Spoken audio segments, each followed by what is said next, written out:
small business owners like me are competing against, and in many ways, even controlled by companies like Amazon. The shift to online shopping and the growing dominance of big box stores and online retail giants like Amazon are threatening the livelihood of the small business community and the workforce across the state and the nation. If our local and federal policies don't keep up with the rapidly evolving landscape, we will all pay a price. Chances are, if you've purchased something online recently, you've interacted with Amazon in some form or another. Amazon's quickly become one of the world's top online retailers, capturing nearly one of every $2 that Americans spend online. Retailers and workers across the state and the nation are feeling the impacts of this dominance, and they escape paying taxes, and they choose to offer low wages to their employees despite the company's profits. Even more outrageous, the Institute for Local Self-Reliance released a 2016 report that reveals that not only does Amazon use overseas tax havens to dodge paying taxes, something I can't do since I live here in Vermont, they avoid paying sales tax in 16 states and use anti-competitive tactics to eliminate or gain control of competitor businesses. At the same time, Amazon has received over $600 million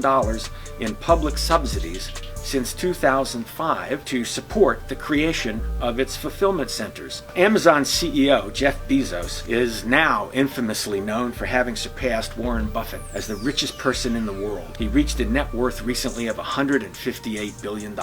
And yet, despite this extreme wealth, Amazon continues to intentionally destroy and gain control of competitors' businesses and, more importantly, exploit its own workers, while the rest of us are left to pick up the tab. We've heard in the news that Senator Sanders introduced legislation targeting larger companies like Amazon and Walmart and other major retailers by requiring that they pay a tax to cover the cost of federal assistance for their employees. I support this initiative as a concrete step towards leveling the playing field for locally owned, independent, bricks and mortar businesses. We support local communities contributing to a strong workforce, and it will reduce income inequality and help in expanding the middle class. As a small retailer competing with Amazon and big box stores, and with the shift to online shopping in general, it can be difficult to bring in enough revenue to stay in business and to provide my employees with higher wages and robust compensation packages. I and the members and leaders of the Main Street Alliance believe in a small business-driven economy and its connection to a thriving community. Our policies, state and national, must reflect the changing economy and ensure that we aren't favoring wealth-extracting giants like Amazon that dominate the market and decimate our communities. The success of locally owned independent businesses is inextricably tied to the health and well-being of the communities. Vermont small business owners understand this, and Amazon certainly does not.